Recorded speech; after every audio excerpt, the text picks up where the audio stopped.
Pernahkah kamu merasa hari kamu penuh aktivitas seperti membalas pesan, memeriksa email, menghadiri rapat, menyusun daftar tugas? Namun ketika malam tiba, kamu sadar bahwa hal yang benar-benar penting justru tidak bergerak sama sekali. Jika jawaban kamu ya, kamu tidak sendiri. Dan yang lebih penting, ini bukan semata-mata soal disiplin yang kurang. Ada mekanisme di dalam otak yang dapat membuat kesibukan terasa seperti kemajuan, padahal kita hanya berputar di tempat. Dalam video ini, kita akan membongkar produktivitas palsu, bias kognitif, dan jalan pintas neurologis yang membuat kita memilih terlihat sibuk daripada menghasilkan dampak yang nyata, serta bagaimana cara keluar dari perangkap itu.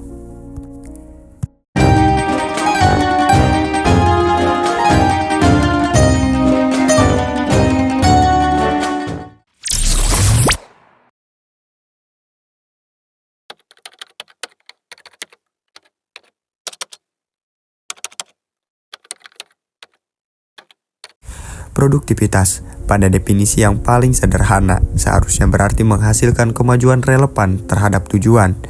Namun, dalam praktiknya, banyak orang menukar definisi itu dengan sesuatu yang lebih mudah dirasakan, sensasi sibuk. Kesibukan memberi kesan bahwa kita bekerja keras, sehingga kita merasa aman secara psikologis. Masalahnya, rasa aman itu sering menipu. Kita mungkin menutup hari dengan kelelahan mental, tetapi output yang dapat diukur, keputusan yang penting, karya yang selesai, atau kemajuan strategis nyaris tidak ada. Fenomena ini tidak terjadi karena kamu malas. Justru sebaliknya, kamu sedang menjalankan sistem penghargaan alami otak. Otak manusia menyukai hal-hal yang cepat, selesai, jelas, dan memberi umpan balik segera. Membalas email menghasilkan tuntas dalam hitungan detik, mengatur folder, merapikan catatan, memperindah slide, dan memperbarui to-do list memberi kesan kepuasan instan. Sementara itu, pekerjaan yang benar-benar bernilai sering tidak memberikan kepuasan seketika, seperti menulis laporan yang menuntut konsentrasi, merancang strategi, membangun produk, melestarikan riset, atau membuat keputusan sulit. Pekerjaan semacam ini lambat, tidak selalu nyaman, dan hasilnya baru terasa nanti. Disinilah produktivitas palsu bersembunyi. Ia membuat kita merasa aktif, terasa penting, bahkan tanpa profesional, tetapi tidak mendekatkan kita pada hasil utama.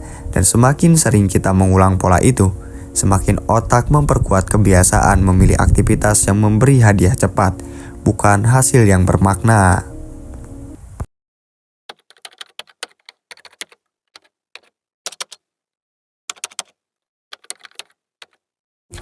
Mari kita mulai dari akar biologisnya. Otak memiliki sistem penghargaan yang berhubungan dengan dopamin, bukan sekadar hormon bahagia, melainkan sinyal yang berkaitan dengan antisipasi hadiah dorongan untuk mengulangi perilaku tertentu. Saat kamu menyelesaikan tugas kecil yang jelas batasnya, misalnya menandai email sebagai selesai, otak akan menerima umpan balik cepat. Sinyal ini membuat kamu terdorong melakukan hal serupa. Tanpa disadari, kamu membangun lingkaran kebiasaan seperti cari tugas kecil, selesaikan cepat, rasakan lega, ulangi. Ini bukan salah kamu, tapi ini desain yang paling efektif untuk bertahan hidup. Namun, di dunia kerja modern, desain ini bisa salah arah. Kemudian, ada ilusi kemajuan. Manusia cenderung menyamakan pergerakan dengan kemajuan. Jika kalender penuh rapat, kita merasa dibutuhkan. Jika to-do list panjang dan banyak yang dicentang, kita merasa produktif. Padahal, indikator yang benar adalah apakah tindakan hari ini mengubah keadaan secara signifikan? Apakah ada keputusan penting yang tercapai? Apakah ada hasil yang bisa dipertanggungjawabkan? Ilusi kemajuan membuat kamu mengejar aktivitas yang terlihat bergerak, bukan aktivitas yang benar-benar mengubah permainan. Selanjutnya, kita masuk ke bias kognitif yang memperkuat produktivitas palsu. Pertama, mere urgency effect. Kecenderungan untuk mengerjakan hal yang terasa mendesak, walaupun tidak penting. Pesan masuk terdengar mendesak, notifikasi terlihat mendesak, rapat yang tiba-tiba dijadwalkan terasa mendesak. Akibatnya, pekerjaan penting namun tidak berisik seperti berpikir strategis, menyusun rencana, atau menulis selalu kalah oleh hal-hal yang sekadar mendesak. Kedua, availability bias atau bias keterjangkauan. Kita lebih mudah memilih tugas yang informasinya paling dekat dan jelas. Email ada di depan mata, chat ada di layar kaca, sementara pekerjaan yang penting sering kabur batasnya, seperti meningkatkan kualitas proyek, mengembangkan ide, membuat strategi pemasaran, karena definisinya kurang konkret. Otak menunda dan memilih yang lebih mudah diakses.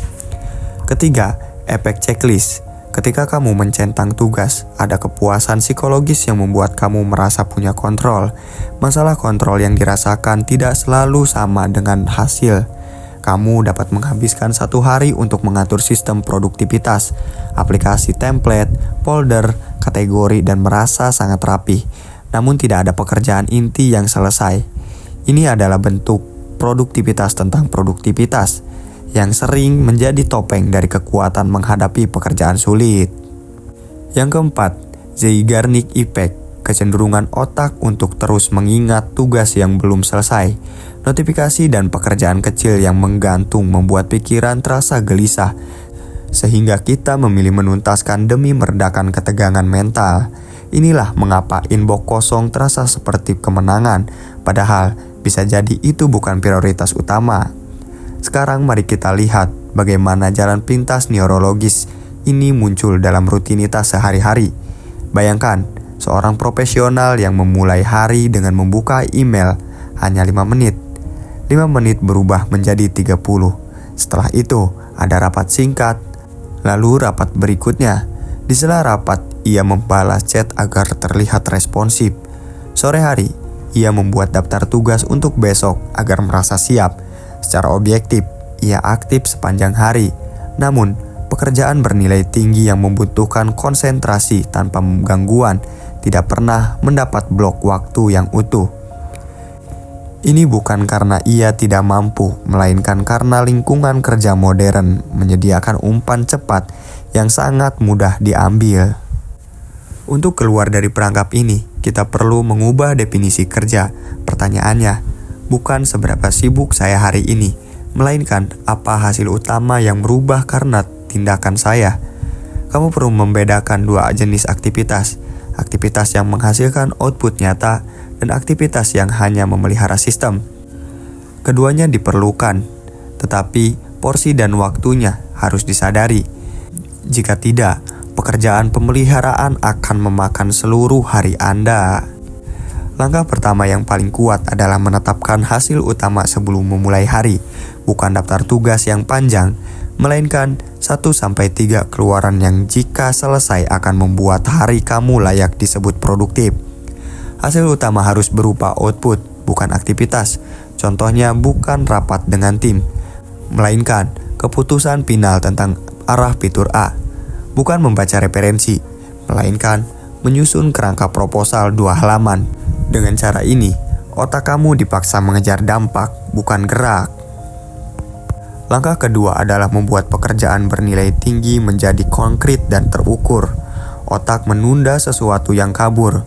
Jadi, ubahlah menulis laporan menjadi menulis 300 kata bagian latar belakang atau menyelesaikan 2 paragraf kesimpulan. Kamu tidak sedang menurunkan standar. Justru kamu sedang membuat pintu masuk agar pekerjaan besar bisa dimulai tanpa drama. Ketika sudah dimulai, momentum akan bekerja untuk Anda. Langkah ketiga adalah melindungi fokus dari fragmentasi. Produktivitas palsu tumbuh subur di lingkungan yang penuh pergantian konteks. Setiap kali kamu berpindah dari menulis ke chat, dari chat ke email, dari email ke rapat, otak membayar biaya transisi. Biaya ini tidak selalu terasa, tetapi menumpuk menjadi kelelahan dan mengurangi kualitas berpikir. Karena itu, jadwalkan waktu khusus untuk komunikasi.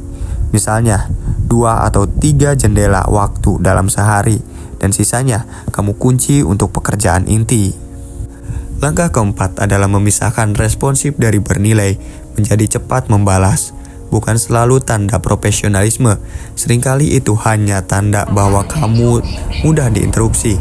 Profesionalisme sejati adalah kemampuan menyelesaikan hal penting dengan kualitas tinggi. Kamu tetap bisa responsif, tetapi dengan batas yang tegas.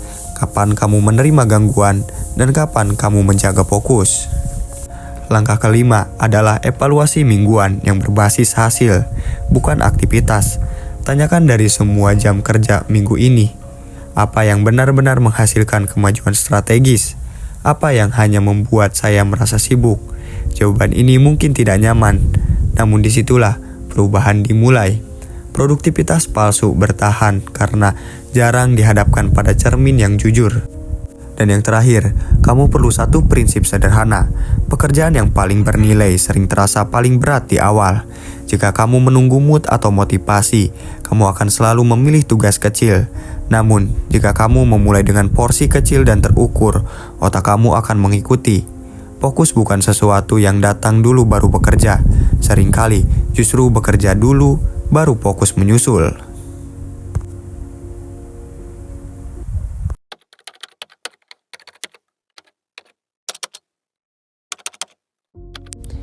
Produktivitas palsu bukan sekadar kebiasaan buruk, ia adalah hasil dari cara otak mencari hadiah cepat. Ditambah lingkungan modern yang penuh pemicu, notifikasi, rapat, pesan instan, dan daftar tugas tanpa ujung. Kamu merasa sibuk karena sistem di sekitar kamu memang dirancang untuk menciptakan kesibukan. Namun, kesibukan tidak otomatis berarti kemajuan. Yang membedakan orang yang benar-benar produktif adalah keberanian untuk memilih hasil, meskipun jalannya lebih sunyi dan tidak selalu memberi kepuasan instan. Melalui hari ini, cobalah satu perubahan kecil namun menentukan sebelum membuka inbox atau chat. Tetapkan satu hasil utama yang harus selesai. Lalu lindungi waktu kamu untuk mengerjakannya, walau hanya 30 hingga 60 menit. Lalu lindungi waktu kamu untuk mengerjakannya, walau hanya 30 hingga 60 menit tanpa gangguan. Kamu tidak perlu menghilangkan semua tugas kecil. Kamu hanya perlu menempatkannya pada posisi yang benar, sebagai pelengkap, bukan pengendali. Jika kamu menutup hari dengan rasa lelah tanpa hasil yang jelas, itu bukan tanda kamu gagal. Itu adalah tanda kamu sedang dilatih oleh trik otak dan sistem kerja modern. Kabar baiknya, begitu kamu memahami mekanismenya, kamu bisa mengembalikan keadaan dari sibuk yang semu menjadi kerja yang nyata dan berdampak. Jika video ini membantu kamu terlihat pola yang selama ini tersembunyi, kamu dapat mendukung kanal ini dengan subscribe dan membagikannya kepada rekan yang mungkin mengalami hal serupa. Dan tuliskan di kolom komentar aktivitas apa yang sering membuat kamu merasa produktif, padahal sebenarnya hanya sibuk. Saya akan membaca dan merangkum pola paling umum untuk kita bahas di video berikutnya.